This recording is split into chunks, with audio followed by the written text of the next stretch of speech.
Miranda, you want to tell us a little bit about who you are and what you do? Yeah, absolutely. So, my name's Miranda Shuler, as Cade said. I just graduated in August from CGT. My focus was animation. And before that, I was the president of the student board. So, you probably saw me on here in the past. And now I work the social media for CGT and CIT. Cool, cool. So when you were in CGT, what was your concentration? It was animation focused, which is really strange because Maya has always been my worst enemy. But I love 2D animation, and I also love making gift sets, so it sort of fit. Cool, cool. Yeah, I love making gifts too. That's something I don't really do enough of. Yeah, same. Have you ever received any advice that's changed your life as an artist? If so, what was it? Oh my goodness, I've received too much. Okay, like I could go on a tangent, but I mean, that's fine. We got time to fill. Go on as many that's tangents as you true. want. That's true. Um, so before I was in CGT, I was a lot of different things. I was a Heron student for half a semester. I was in psychology. I was in anthropology. I've been all over. And Dan Baldwin was the first professor that I ever sat down with because I read online that he was great at reviewing portfolios.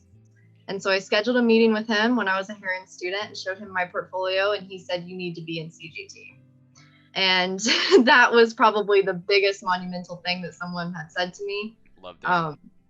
Um, Dan's, he's absolutely the bomb, truest artist out here. But yeah, so he looked at me and he said I need to be in CGT because when I was in high school, I went to a technical school called Area 30 where I studied technology, a lot more CIT focused than CGT, but still. And I learned how to develop art through code and things like that. So he told me that CGT was meant for me. Like I was interested in video games, and I never felt like I fit in the Heron crowd. No offense, just wasn't my vibe. So that was really monumental for me.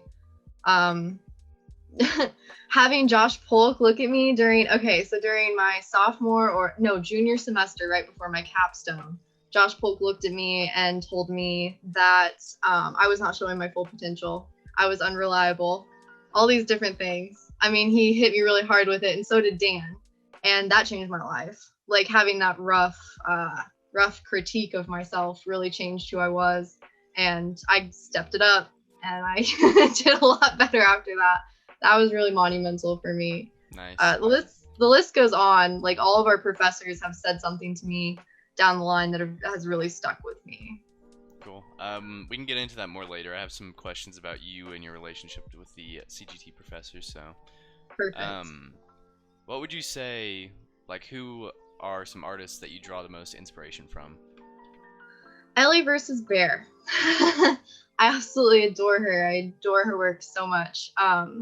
We Which see I her shouldn't right even now. say her because she's never, I mean, they've never genderized themselves in any way, but Ellie versus Bear is absolutely phenomenal to me. The colors and the lightings that they use is just gorgeous. And another one has always been Miyazaki for me. Love Oh yeah, Miyazaki's yeah. works. My mom raised me on like Kiki's Delivery Service and Spirited Away. So they've always really inspired me. However, I don't know. I also have like a lot of the art that I keep personal to myself has really dark undertones to it, which I would say I take more inspiration from like the cover art on metal bands.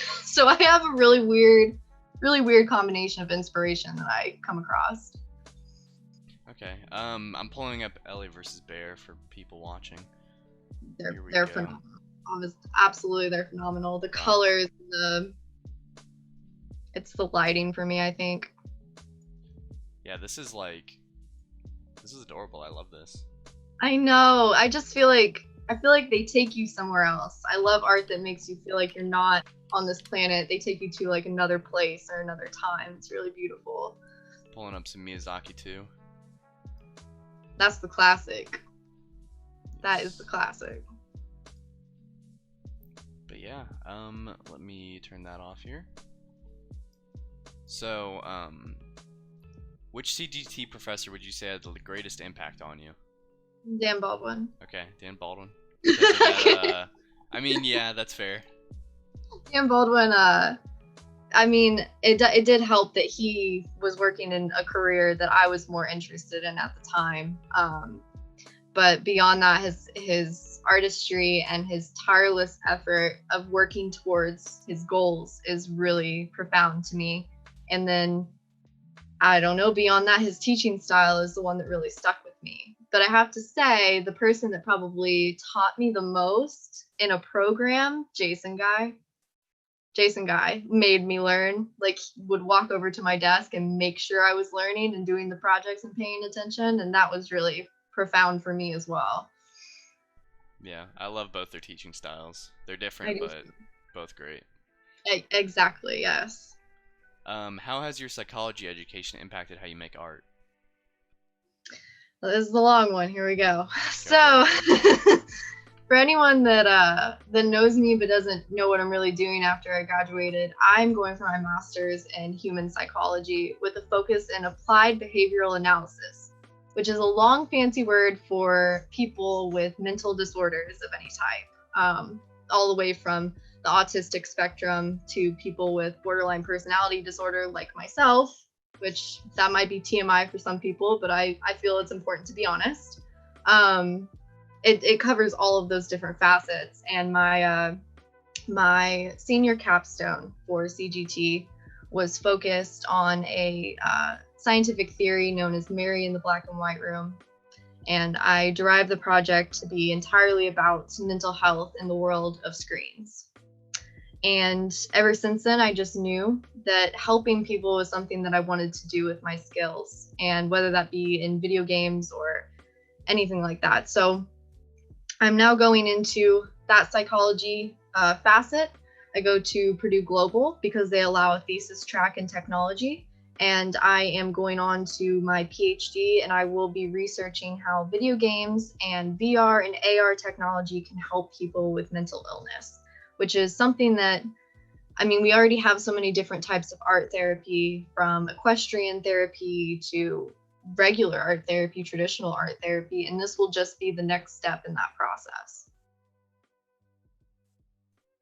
Absolutely. I think that's so cool that you're like combining these two things to make it like a therapy thing. I think that's It's I have a lot of people look at me and they're just like, I don't understand why you're in psychology now. There is a method to the madness, I suppose. For sure. What job have you worked that posed the greatest challenge in our field or otherwise?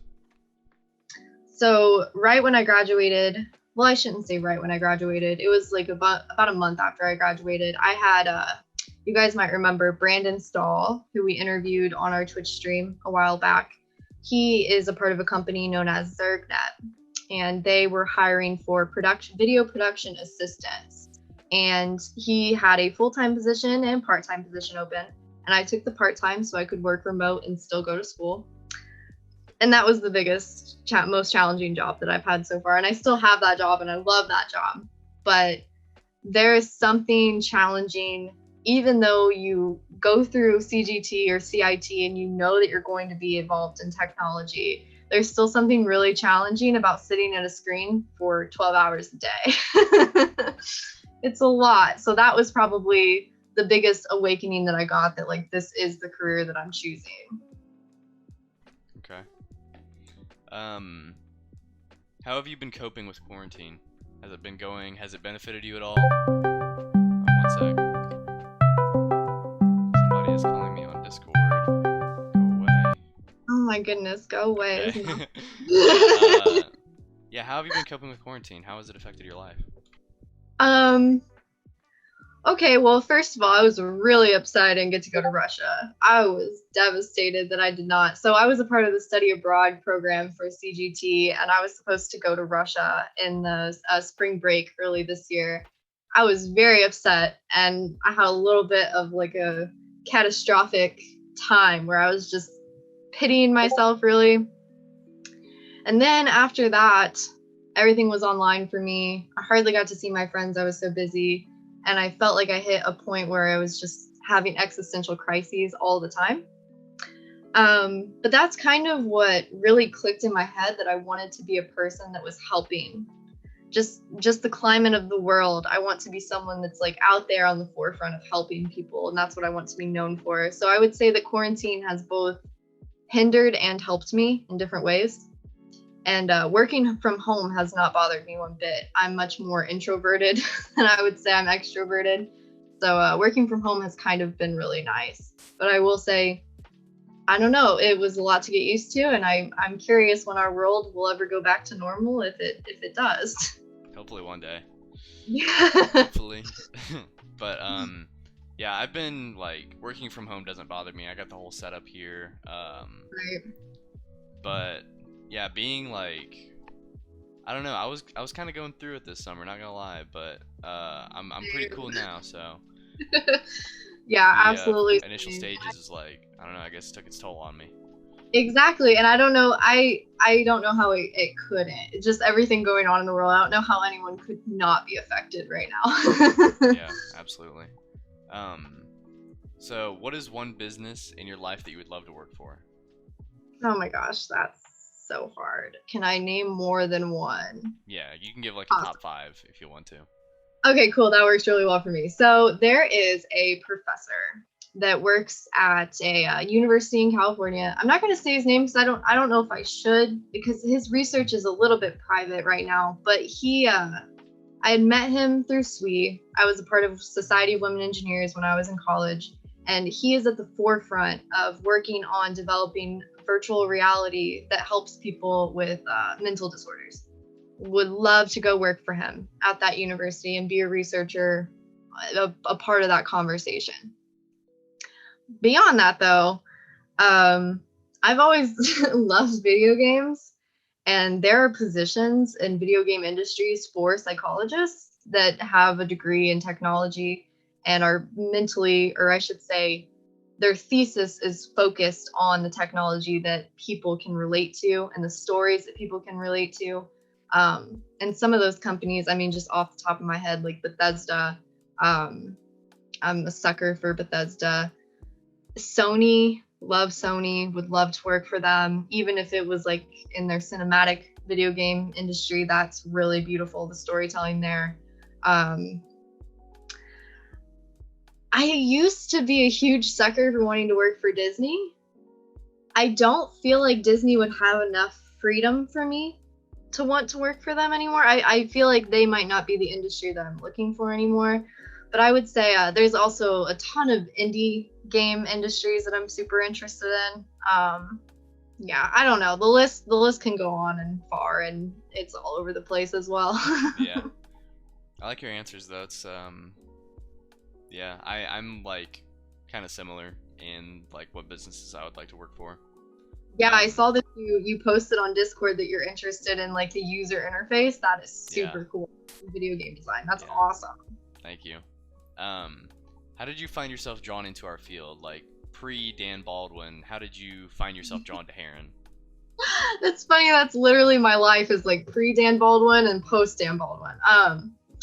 So yeah, as I was saying, when I was in high school in my junior year, that we were offered to go to this technical school, Area 30, and I went into the tour, and I toured the computer technology area where they had kids developing code for video games. They had kids developing cybersecurity. They had kids developing art in Photoshop. It was just a mismatch of everything that you see in CIGT. And I sat down in that classroom. I just knew I belonged there.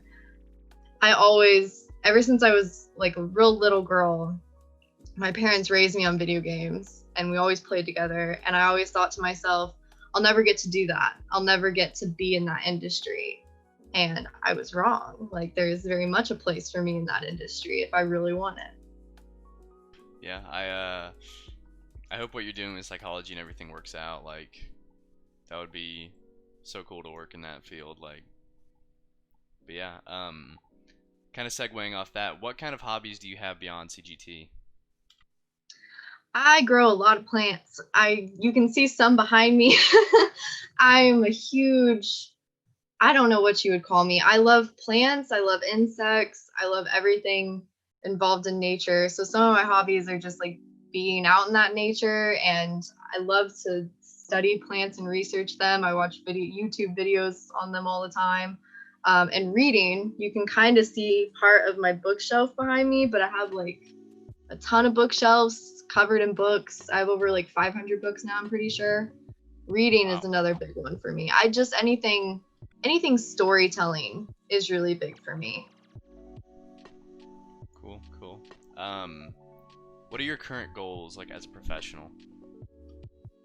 Gosh, that's another one. So I'll get real specific. I would love to see myself designing or being a director of designing some sort of video game that was not cringy, that was made for people with mental health. And I mean that in the nicest way possible. For any future employers that hear me, I'm so sorry. But some of the things that are out there for people with mental health are very like cringy in technology, and I stand by that statement. I would love to see a video game that is dynamically beautiful and has the money put into it that it deserves, that is made for people with mental health, and even brings light to the idea of mental health and mental illness, because my biggest belief is people with mental illness are not mean or scary or evil. They're just people that think differently. And I think that it would be beautiful to have a video game or a company that used that and took note of that. Yeah, we don't have enough like big budget actual games that do that kind of thing. Yeah, absolutely not. And it makes me confused, because I just feel like, I know that for me with my mental illness, it was a lot for me to be able to sit down and play a video game. That was like an escape for me. That helped me quite a bit. And I know that there is statistics out there that prove that that is true. And I don't know why we're not paying more attention to that, I guess. Yeah, it's probably a gap in the market. So Absolutely. what is something that makes you happy? Oh my, there's a lot of things that make me happy.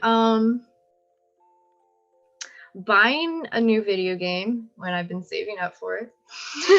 I just recently bought Ori on the Switch, Ori and the Blind Forest, and I've been playing it, and that makes me super happy. And I'm excited to play the second one. I think it's just on the Xbox, but Ori and the Will of the Wisps, I'm excited for that one. Makes me happy when I get to see my friends and I get to show them how much I love them. I love to give gifts to people and things like that. It makes me happy when one of my plants grow, and I don't know, appreciate the love that I try and give them, because sometimes plants are divas and they don't. That makes me happy. And it makes me happy, like simple things make me happy, like going through a drive-through and having someone compliment something on me, or like just simple things in the world that are sweet. Oh, I like that answer. Very pure. Yeah, Ori looks like amazing. I've never played it, but the art style is just Oh my gosh, it's so beautiful. And it's one of those that I think I'm just a sucker for blues. Yeah. Honestly, like blue lighting and blue design, and I'm a sucker for it. There's another game I played on Switch called Fae, which it was a really short amount of gameplay. It was only like maybe 5 hours of gameplay, but the entirety of it was like blues and purples, and it was just I was a sucker for it. Yeah. What are some of your daily habits? I always wake up, and the first thing I'm thinking of is coffee. I would say I'm a coffee addict, or caffeine addict, if you will. I always wake up and want coffee immediately, and I love to sit out on my deck in my yard and drink coffee and just enjoy the morning. That's a huge habit of mine. I don't really like habits. I find that if I have too many habits, I get really bored and it hurts my brain. And then I get really upset and I feel really stuck, I guess. So I wouldn't say I have too many habits. I do work a lot though. I guess that could be a habit. Yeah. I feel like I need to take more time in the morning and do that coffee thing and just hang outside and enjoy nature, because I feel like I don't get enough of that. It seems so peaceful. I'm not a person that can just roll out of bed and all of a sudden I'm a human. I have to like take time to become a human, like at least like an hour of time. Yeah. Let's see. Have you ever had a bad client experience? Oh my goodness, Haven't we yes. all? I was about to say I can't think of anyone that hasn't had Can a you bad detail like I don't know, a specifically like bad one, or yeah, maybe yeah, something that sticks out absolutely. to you? I absolutely can. Actually, like, okay, so I can't say I've had like one of the worst client experiences that I've ever heard of, but I have had clients. I had an art Instagram for a while, and I had clients that would commission me on there and just want you to change every little thing. And that was before I realized that you could actually charge people for edits. You can charge people for edits and only do a minimum of edits. Everyone take note of that. That's like pretty important. Your time does matter. And then of course, I've I had, okay, this is a story that sticks out to me, and this isn't really a client, but it kind of was. I worked at GameStop, and I'll never forget this. There was one time that I asked a father that he had a child that was stepping, I'll never forget it, he was jumping on top of the Halo swords, which are like hundreds of bucks if you guys don't know about them. They're really expensive, and he was jumping on top of them. And I told the guy he needed to chill his child out or leave. And the child's grandma came in, and I had blue hair at the time, and she walked up to the counter and she said, "Hey, Smurfy, come over here." I'll never forget that. That for some reason really replays in my mind when I think of like terrible clients, and my heart goes out to anyone in retail right now. Why are people like this? People just be like terrible, but I can think like a very specific client that was a really bad, really terrible client. I had sold someone a piece of my artwork I'd commissioned them on Instagram, and they bought it from me and they posted it on their Instagram as their work, and I'll never forget that either. Wow, that's so terrible. Just gotta, I'm gonna preach this to every person I know: contract, contract, contract, contract, contract everything you do, honestly. Yeah. I will definitely take note of that. Yeah, I don't want that happening to me. That sounds horrible. Yeah, it makes you, and I don't know why, but like if people steal your work, it makes you just feel about this tall. And that, I don't know. It sucks. Yeah, I mean, you pour your soul into it, and then somebody just like, yoink. It's mine now. Thank you. Let's see. Can you offer any advice to current CGT students? Talk to your professors. Talk to them. Talk to them. They are humans.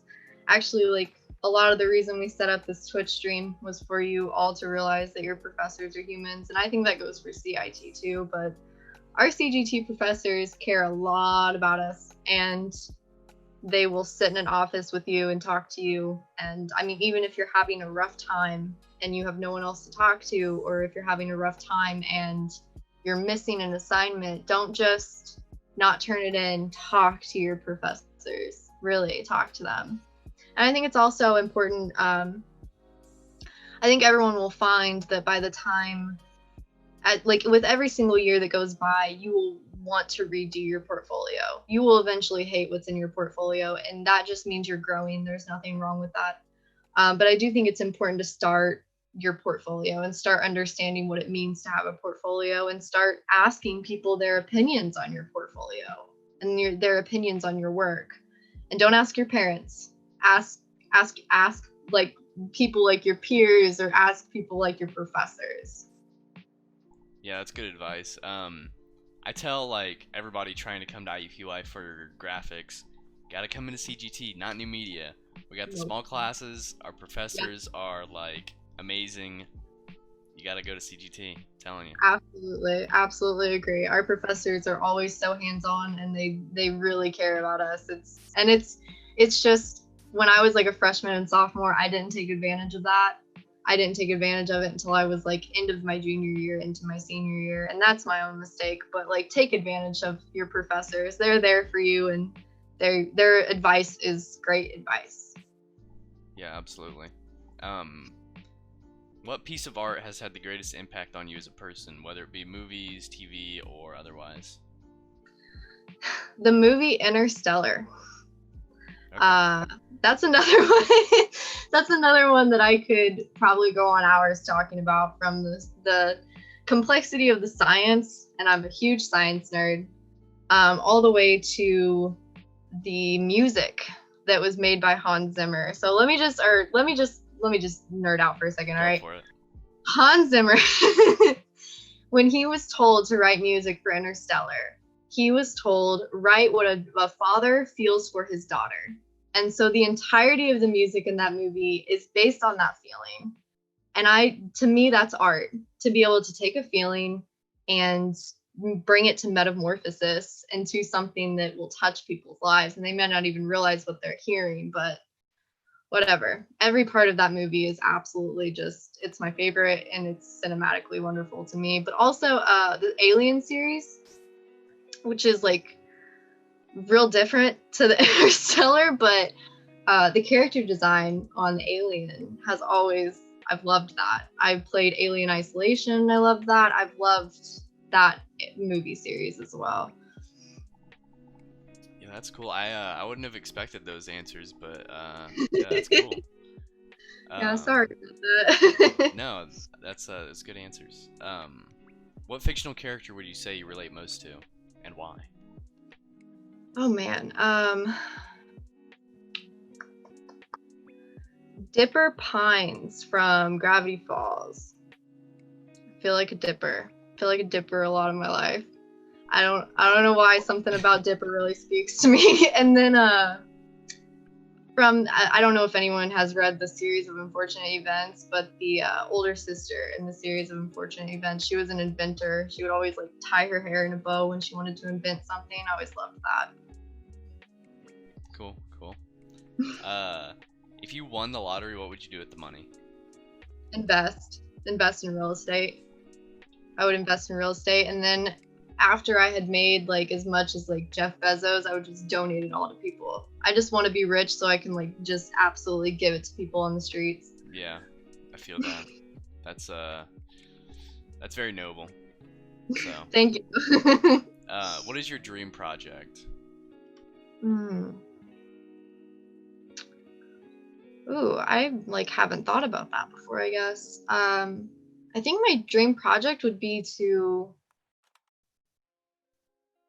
I think like my dream project would be to somehow be a part of building an indie game. But I don't have any like dream projects that I would just want to do myself. I like team environments, and I like the accountability of a team. Even though I'm an introvert, I enjoy that.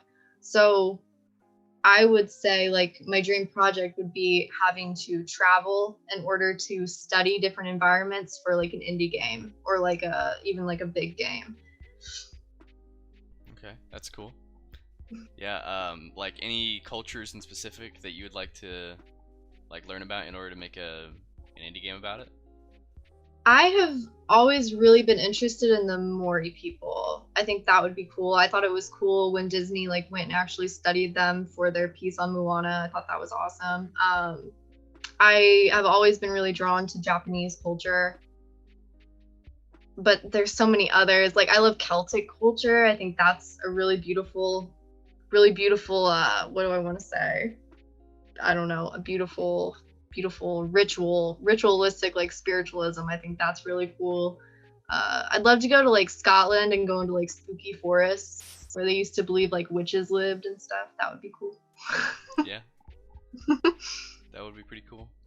How do you maintain motivation in these trying times?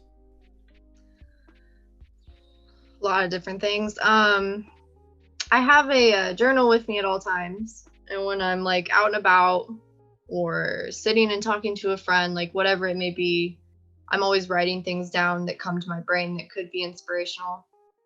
I think that really helps me stay on track with motivation. I also am not the best person to ask about this, 'cause I think the last time I sketched was probably in May. I just have not had, I guess, the motivation for it, but I've still had the motivation to go towards my other goals. And I just keep reminding myself that I don't have to be perfect in my time that I dedicate to sketching. I think it's okay to take breaks. It's probably better for you to take breaks, even if it is a long break. I also find motivation in just like, I'm a huge person that watches movies over and over. Like, I'm a watch again person, I guess. And I love to watch like movies that really inspire me, or movies that really make me feel emotion. And then I love to do the same thing with books. Like, if I'm really feeling down on myself, I read Sirens of Titan by Kurt Vonnegut. That always inspires me. Okay. Yeah, the culture's important. It's good to have. Yeah. It's good to be into that for motivation and inspiration. Yeah, I agree. So you're employed by our department, correct? Yes. What are your responsibilities? I am you know what? They've never really given me a specific title, but I run their social media accounts. And I am the one that looks through the analytical reports that come through our social medias. And that includes everything like Twitter, Twitch, even LinkedIn when we have different hits through there, Instagram. And I take all that metric data, compile it. I also show those reports to our professors and to especially Dr. Lee, show them to him so that he can understand what's going on there. And I just basically try and bring as much light to our social media pages and as much community as I can to students. That's my biggest goal. I knew, like, as a CGT student myself, when I was younger in the CGT days, like a sophomore or freshman, I didn't feel connected to the people around me. I didn't feel connected to my classmates, my professors. And I feel like giving people a place like the Discord and giving people a place like the social media to interact and see that there are students out there like them really brings the humanity back into the whole system and really brings that connection that people need when they're in college. Because, like, I can tell you, everyone on the stream, you should know, like, one person I graduated with is my business partner. We literally take on clients together and we do projects together like that. She is also going with me into psychology, and we're going to be research partners. And then another person I graduated with works with me at ZergNet and is my colleague. So, like, the people you're sitting next to are a lot of people that you'll probably see in business, and it's important to make those connections. It's like free networking. Well, I guess it's not free, but it's like networking. Yeah. I think you've done a lot to, like, help grow that community and bring students closer together with the advisory board and everything like that. I think you've done a lot there. I definitely tried to. I feel like what I was most successful at was picking the people for our student board now. So, like, Cade is on our student board, Jordan is our new president, Amethyst is on there, Nullfy, she's on there. Like, all those different people that are on the student board are people that really care about the CGT. And I couldn't have done a better job finding those students or listening to professors when those students were suggested. It's really great. Yeah, absolutely. So if you had to meet one person, living or dead, who would it be? Oh my goodness, there's so many. I'd love to, well, can I do top 5 again? Yeah. I'd love to meet Sigmund Freud. I feel like he would be a really chill person to meet. Like, he was wild in his theories, and I just want to pick his brain. Also, gosh, I really don't like a lot of celebrities or rich people. Like, that's not really my vibe, but I would have loved to met a lot of people, like, from history. I would say that. Sigmund Freud would be a big one. I'm losing a name. The guy from World War II. Smoked cigars, drank whiskey, had a lot of big quotes. Winston Churchill? Yes, that's my guy. I would love to meet him, want to smoke a cigar with him, and talk to him about life. I feel like he was pretty cool. I would like to talk to Einstein because he was supposed to be the one that helped create the atom bomb, and he turned it down. I would love to talk to him about that. Love to pick his brain. That seems like a really cool move on his part. Mm-hmm. Yeah, I'll stop there. I have a lot of people. That's pretty good. I think you gave good answers. Thank you. Yeah, no problem. So what game are you looking forward to this year? We got a lot of big releases coming up. Gosh, I'm a little behind. I really want to play I think I'm gonna botch this name. Ghost of Tsushima. That's it. I really want to play that one. I know that's already released, but I really want to play that one. Let's see. I wasn't too hyped about the Nintendo release of the 3D All Stars. That wasn't really my vibe. I felt like those could have been remade better. But I do love me some Mario Galaxy. Let's see what else. What else is coming to PlayStation? I'm pretty hyped for Demon Souls. I don't know if you saw that. It's like Dark Souls type of thing. Dark Souls makes me rage. I can't play Dark Souls. I love it though.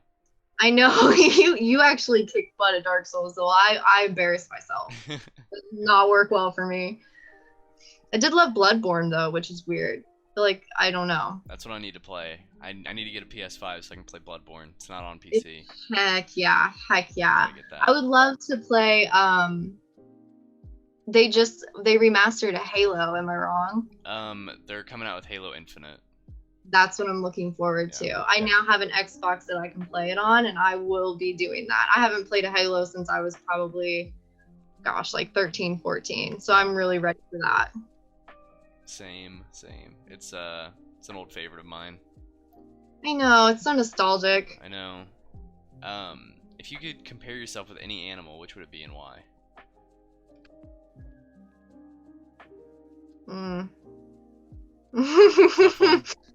I feel like it could be well, I have a wolf tattoo because I really love the wolf and the identity of the wolf and how they hunt in packs. I love their loyalty, yada yada whatever. But I also feel like if I'm being honest and true to myself, I would more identify as some weird sea creature that's just scrubbing the bottom of the sea. I feel like that's more accurate to me than a wolf. I don't have the ferocity of a wolf, I guess.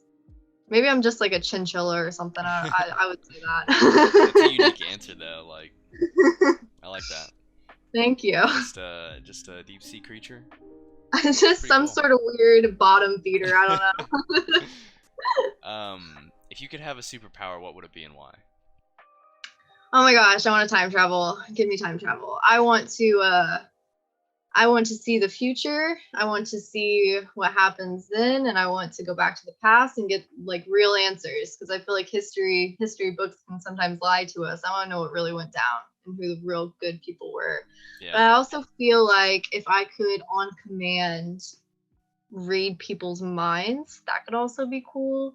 I've also always loved Storm from the X-Men. Weather, that would be awesome too. I'd say time travel. Let me time travel. Okay. Gotta be careful about those paradoxes though. I know, right? It'd be like Rick and Morty. I'd really screw things up, I'm sure, but I'm ready for the responsibility.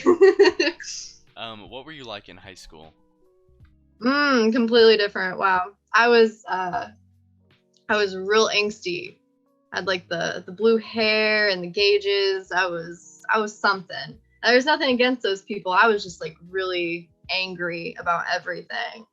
And which is fine, I guess. I felt like I had good reason to be angry. It was the world made me angry, but I definitely did not have as many friends as I have now, or as many fun things that I do now. I still liked the same things, but I grew up in an all very white community that was very farmer, and there's nothing wrong with that. You can be a farmer, that's great. It just wasn't what I related to, so I was a little bit strange. Yeah, it's quite the 180 you've made, that's for sure. Now you're chilling with caterpillars and yeah, caterpillars are still metal. There's nothing not metal about a caterpillar. Let me see, how do you handle criticism? On the outside, really well. I take the hits, but then I usually go home and have a lot of self-reflection, and it can be hard sometimes. But I would say outwardly, I handle it really well. That's good. That's a really important skill to have in our field. So I agree, and I think sometimes I think criticism is so important. And then there's some, I don't know, but there's some people that give criticism that maybe didn't need to be said. Like, your art sucks. That doesn't work. That doesn't Yeah. teach me anything. Yeah, you can say that all day. It's not gonna make me any better. Right. I can't just, okay, well, let me just improve for you then. Thank you. But it's also so subjective. Like, no one can really, you can be criticized on things that are more fundamental, I guess. Like the way that you don't study anatomy, or the way that you always shade things in black. Those are something that you can be like criticized on and make sense and you can improve. But I guess it's important to understand what is criticism, what you should be listening to, and what is not helpful criticism at all. Yeah, some things you gotta block out a little bit. A little bit, yeah. You're gonna have a lot of people tell you suck, and that's all right. You don't suck. Just keep going. Yep, it's an uphill battle sometimes. Exactly. So what does a typical day look like for you between school and work? I get up, I have my hour of coffee and peace, and then I sit down at my computer and I clip a bunch of TV shows and superhero movies and video games and all that sort of stuff for ZergNet. I clip a bunch of stuff. That's probably like a big chunk of my day. And then I sit down and I usually review. Right now I'm taking fundamentals of psychology, where we're learning like how to be a researcher. I usually review things like that. And then after that, sometimes I do statistics, but I kind of hate statistics, but it's all right. I'm learning. So sometimes I touch on that. And then I usually try to get like an hour in of like playing a game or reading. That doesn't always happen. I should get better at giving myself time to just chill. But I like to be busy, so I like to just keep myself back to back like that. And then I go to bed, and then I do it the next day. Yeah, I think making that time for mental health is like really important. I try to do at least an hour each day. Yeah, and like I have had this happen a multitude of times, especially this summer. I had like 7 clients, and I was like, this is fine. And I just had such burnout. Yeah, it can be hard. Mm-hmm. So what is your favorite part of, let's say, your job at ZergNet? At ZergNet, people I work with are awesome. So, I mean, I work with one guy who lived in California for a time, and he worked for a TV studio, and his wife now is the manager, I believe, of 100.9. So, like, he's super cool to talk to and just hear his experiences in video production and things of that nature. And then, of course, Brandon is awesome, absolutely awesome. I love the people I work with, but also I learned so much about like video games. I love that. I just get to sit there and like watch gameplay of video games, which I do in my spare time anyways. So I love that. Yeah, that sounds pretty nice. It is, absolutely. What parts of working at ZergNet do you find to be the most challenging? Being quick. So before I moved my hours, I have class at night, and then I moved my hours from the morning to later in the morning. But before I did that, I was up at 6 a.m. and I would start working. And so they would put me on time-sensitive videos, which means that they need to be done like now or like yesterday. And you just have to work really quickly, very, very quickly. And it cracks me up when people look at me and say like, oh, well, your eyes hurt because you need to take 20 minutes breaks from the computers. And I'm just like, when am I meant to do that? Because I have to sit there and work like chop, chop, chop. So that's really challenging, I would say. Also, learning some of the new software that I use, that's a little challenging. What kind of software do you use? A lot of like clipping software. So like I finally talked my boss into letting me use OBS to clip clips, which was really nice because I felt like it gave me the best quality in audio and in output. But some of the other softwares that they use specifically for YouTube clipping is just really weird. Like the way that it outputs the video and it puts it in weird file places and things like that. You have to go into the settings and just manipulate everything. So I would say those are the really weird ones. Okay. Also Slack, I don't like Slack and I have to use Slack.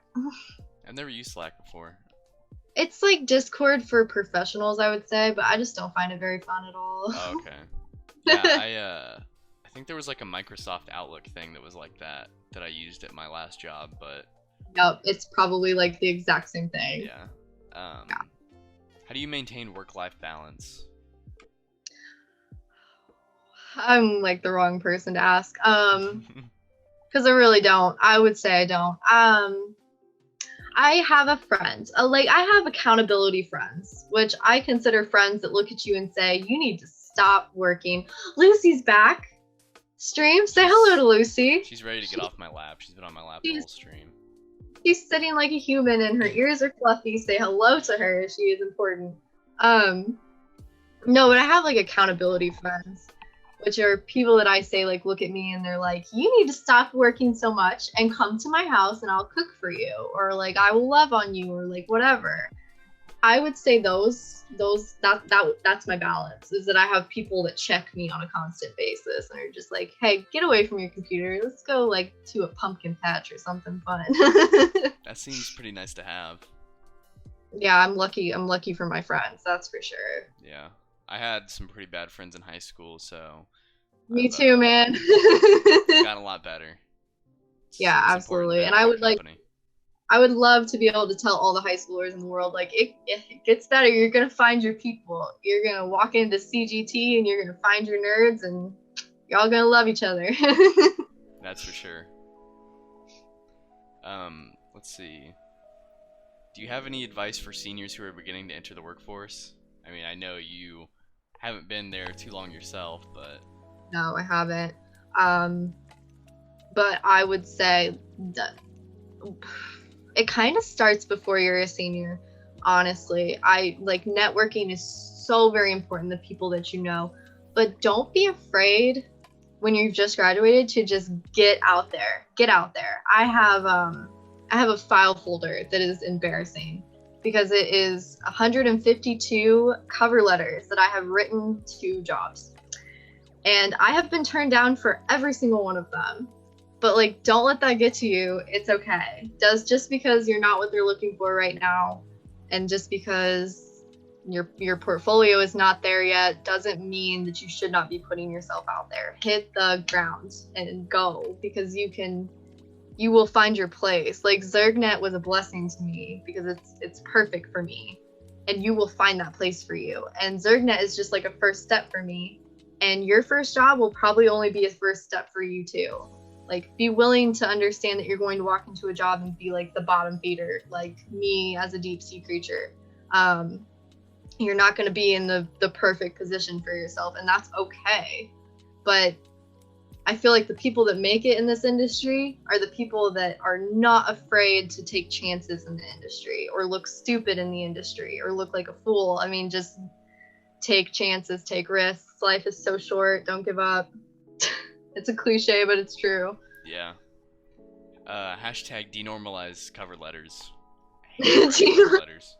For real. I have written so many, and I write mine by hand. I don't use like generators or anything. So I wish someone would at least give me a kudos for my cover letter. Yeah, it's such a pain. It is. And I don't know. Do people even read those? I feel like, I don't know. I had a few jobs that had absolutely read mine because they were like, oh, you said that you're interested in this and yada yada. But I would say the majority probably don't. Yeah. Would you say you're a dog or a cat person? Cat. I love dogs though. I mean, that's like, I love both too. I love anything that is living and just loves to be alive all the time, which are like any animal. They're great. But cats are just my vibe. Like, they just sit, they chill, they don't need much from you. That's all I need. Do their own thing. Exactly. Yeah. If you met a genie and he gave you 3 wishes, what would you wish for? Wow. I would wish that I knew... See, that's dangerous, but I low-key always want to know my future. I want to know that, like, my hard work is going to pay off. So I'd probably ask the genie, like, hey, will my degrees pay off? Like, will my money spent pay off? And I would just need, like, a yes or no. And then I would also, I want to know where to get the good plants. I guess I could just ask him for plants. I apparently don't know how genies work, but I could just ask him for, like, I want my home to be a jungle.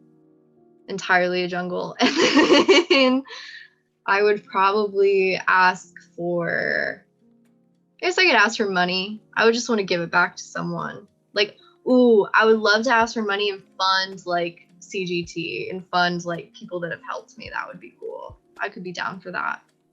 Yeah, that would be. Those are some good wishes. Thank you. What is something we would never guess about you? I have 2 permanent retainers in my mouth because I was born with bucky, gappy teeth. So I have 2 permanent retainers like in the top of my mouth and the bottom of my mouth. And also I was born under a comet. When I was born, my dad was outside smoking a cigarette and a hail ball went over. And I was being born. He was outside smoking a cigarette, but That's a pretty cool story though. Thank you. Born under a comet. If you were given a 1-minute ad slot in the Super Bowl, what would you fill it with? Wow, I don't know if my answer is appropriate.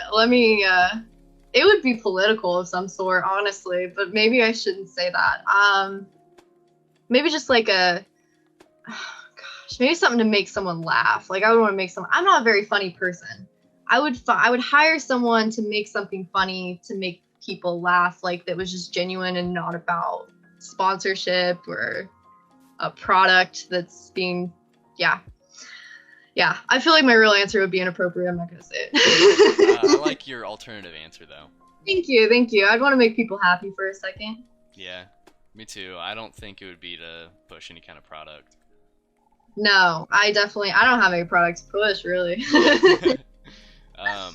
Let's see. We are running a little bit low on questions here. What is the best event you have ever attended? I went to a TED Talk. In Bloomington one time.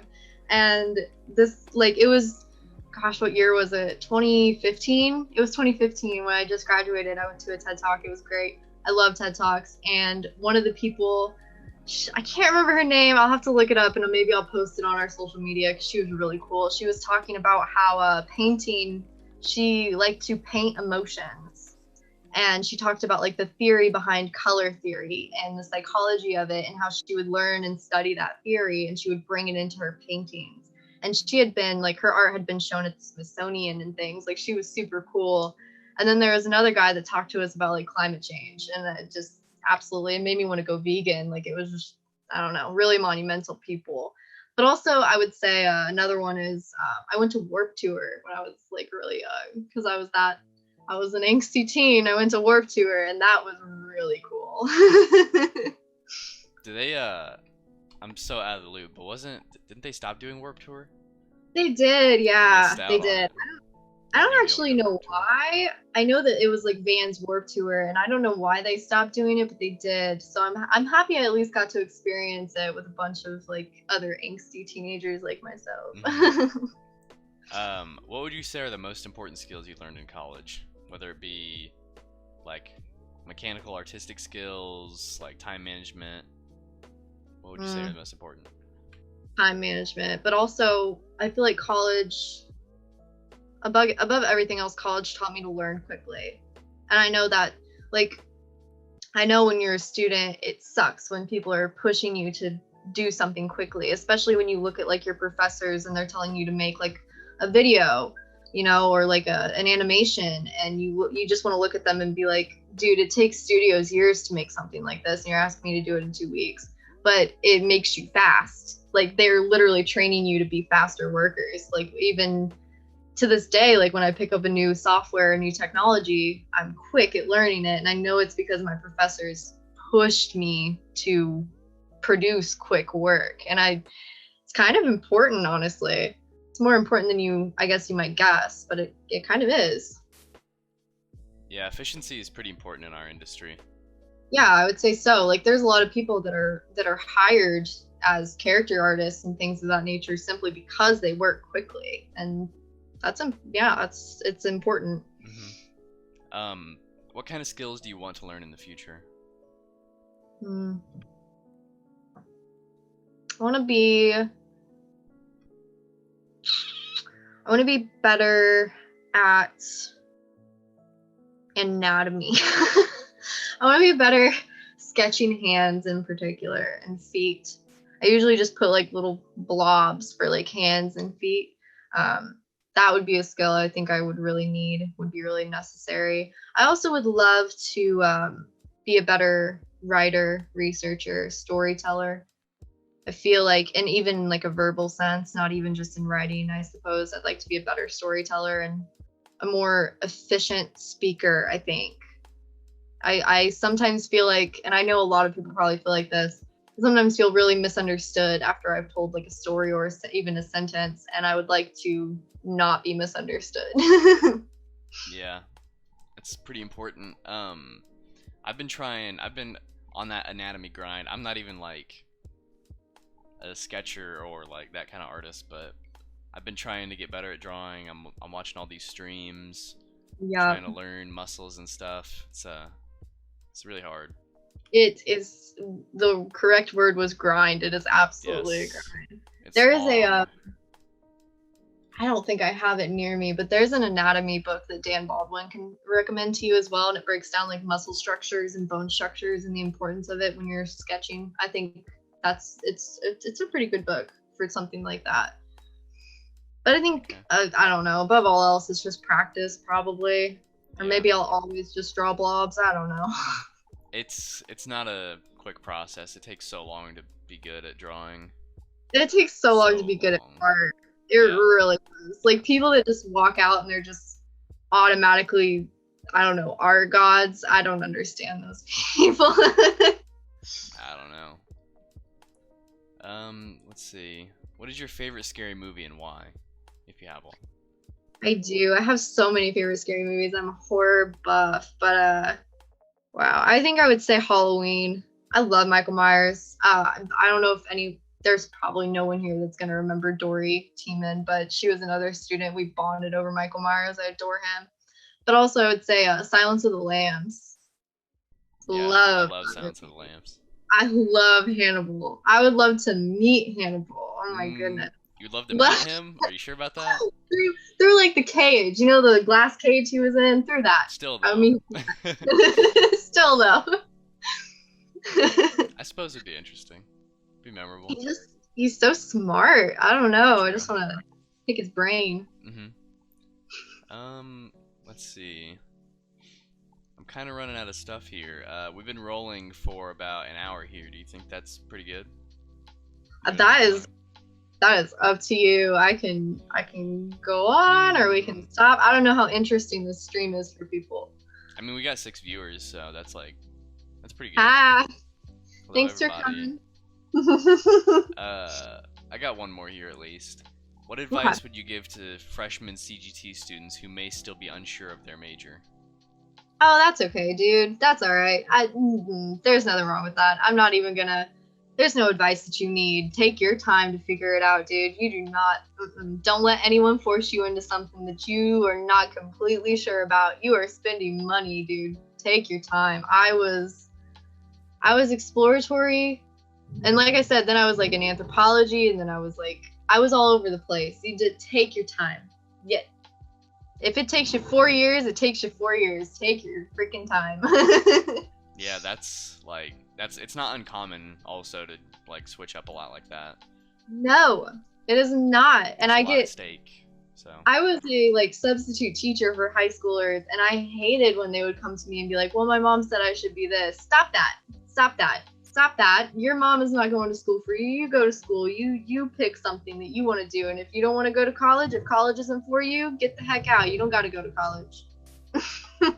yeah, I have at least one friend whose mom is like, you got to do this, and I'm like, yeah, no, that's I'm so really glad my mom didn't do that to me. Yeah, same. I had parents that were very supportive. I'm so sorry. My dad is behind me trying to install something, and he is going to be noisy now. It's all good.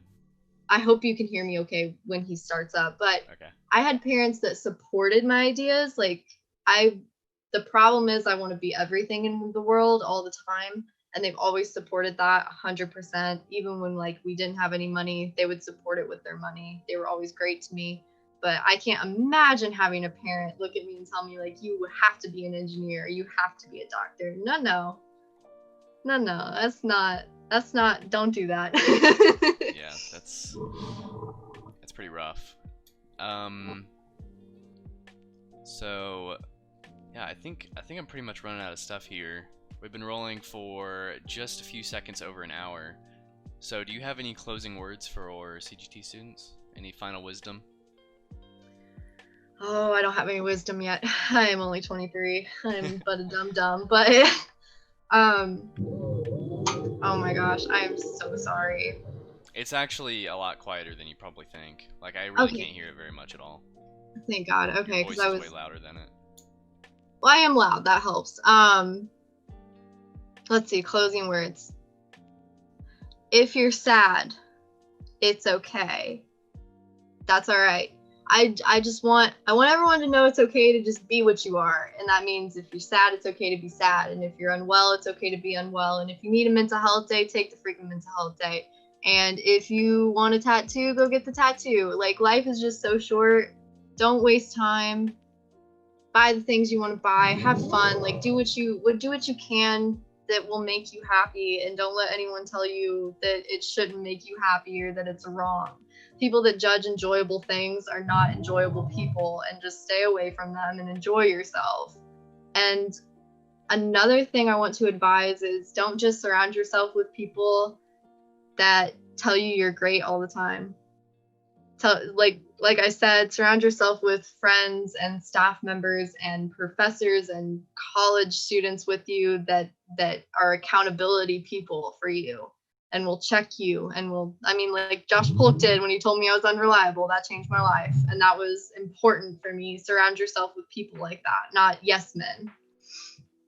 That's the only wisdom I've learned. Yeah, I can attest to that. You met the Worm Man when you were playing Among Us. That guy is like, he's a good friend of mine, and like when I do good, he gives me a little treat, little pat on the back. And when I do bad, he knows how to rip into me. So that's good to have. That's what you need. Honestly, yeah, that's what you need. Like, if you have people around you that are just telling you you're great, likely those aren't good people for you. Period.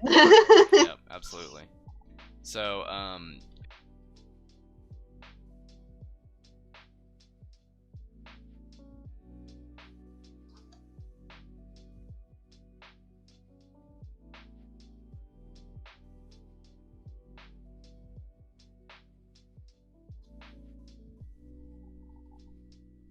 I could not